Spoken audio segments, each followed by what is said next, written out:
అందరికీ నమస్కారం అండి. యావత్ ఆంధ్రప్రదేశ్లో ఉన్నటువంటి అందరికీ కూడా నమస్కారాలు. ఈ మధ్యకాలంలో సోషల్ మీడియాలో మనం చూస్తున్నాం.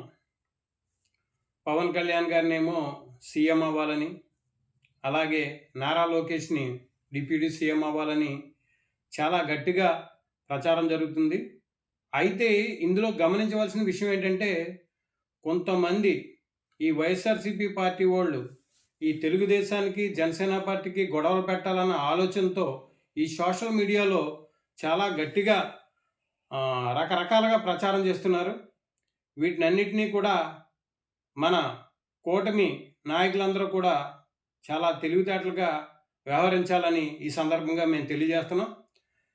గతంలో పవన్ కళ్యాణ్ గారు ఈ కూటమిని కలపడానికి ఈ బీజేపీ పార్టీని, తెలుగుదేశం పార్టీని, జనసేన పార్టీని మూడు కూడా ఆయన చక్కగా కలిపి ఈ రోజున ఆంధ్రప్రదేశ్లో మరి ఎన్నో కేంద్రం నుంచి నిధులు తీసుకొచ్చి రోడ్లు వేస్తేనే కానివ్వండి, లేదా మంచినీరు సదుపాయం కల్పిస్తేనే కానివ్వండి, అలాగే గ్యాస్ సిలిండర్లు 3 సిలిండర్లు పంపిణీ కానివ్వండి, లేదంటే వృద్ధాప్య పెన్షన్ ఇవ్వటంలో కానివ్వండి, అన్ని విషయాల్లో కూడా పవన్ కళ్యాణ్ గారు చొరవ తీసుకుని మరి ఆయన చేసిన ఎంతో ఈ కేంద్ర ప్రభుత్వాన్ని అనేక విధాలుగా ఆయన సహాయ సహకారాలు మరి కేంద్ర ప్రభుత్వం నుంచి తీసుకొచ్చి ఆంధ్రప్రదేశ్ ప్రభుత్వానికి అందించి ఎంతో కష్టకాలంలో ఉండగా నారా చంద్రబాబు నాయుడు గారిని జైల్లో ఉండగా only one and only Pawan Kalyan గారే ఫస్ట్ వెళ్ళి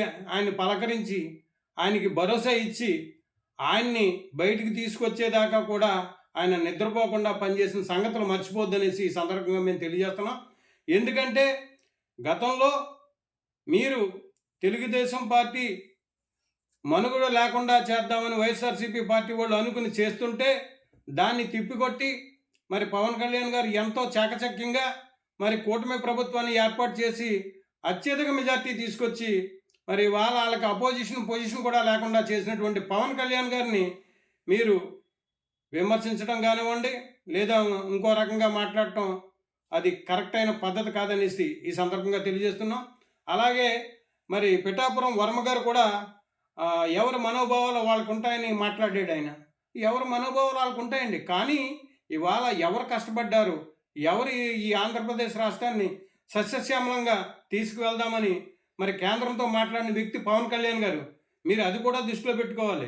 ఆయన కూడా మీరు సీఎం చేయాలన్న విషయం మీరు మాట్లాడాలి.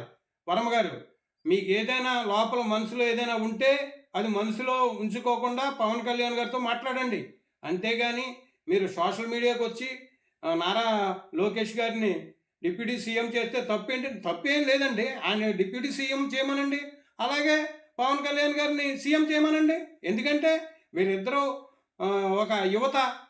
నారా చంద్రబాబు నాయుడు గారికి ఆయన ఆలోచనల మేరకు ఆయన పైనుంచి చూసుకొని ఆయన వీళ్ళిద్దరికీ పట్టం కడితే అంతకన్నా ఆనందపడే ఆంధ్రప్రదేశ్ ప్రజలందరూ కూడా ఆనందపడతారు. కాబట్టి మీరు ప్రజలందరూ కూడా కోరుకునేది ఏంటంటే పవన్ కళ్యాణ్ గారు సీఎం అవ్వాలని, అలాగే నారా లోకేష్ డిప్యూటీ సీఎం అవ్వాలని కోరుకుంటున్నారు. ప్రజలందరూ కోరుకుంటున్నారు. అలాగే అన్ని పార్టీలు కూడా. అలాగే పవన్ కళ్యాణ్ గారు మరి స్టీల్ ప్లాంట్కి ఆ నిధులు రావడంలో కానీ, అలాగే ప్రైవేటీకరణ ఆపడంలో కానీ ఆయన ప్లే కార్డులు పెట్టుకుని అనేక ధర్నాలు చేసి అనేక ఉద్యమాలు చేసిన ఘనత పవన్ కళ్యాణ్ గారికి ఉందని ఈ సందర్భంగా తెలియజేసుకుంటూ, అలాగే పవన్ కళ్యాణ్ గారు ఈ ఆంధ్రప్రదేశ్ రాష్ట్రాన్ని అన్ని విధాల చాలా అభివృద్ధి బంధాలు తీసుకువెళ్ళేలాగా ఆయన కృషి చేస్తున్నారు.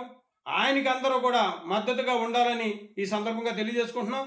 వైఎస్ఆర్సీపీ పార్టీ వారు చాలా కుళ్ళి కుతంత్రాలు, అలాగే సోషల్ మీడియాలో లేనిది ఉన్నట్టు, ఉన్నది లేనట్టుగా మాట్లాడుతున్నారు. ఇవన్నీ గమనించుకోండి అని ఈ సందర్భంగా మేము తెలియజేసుకుంటూ, నా పేరు దివి సత్యన్, జనసేన పార్టీ అధికార ప్రతినిధి.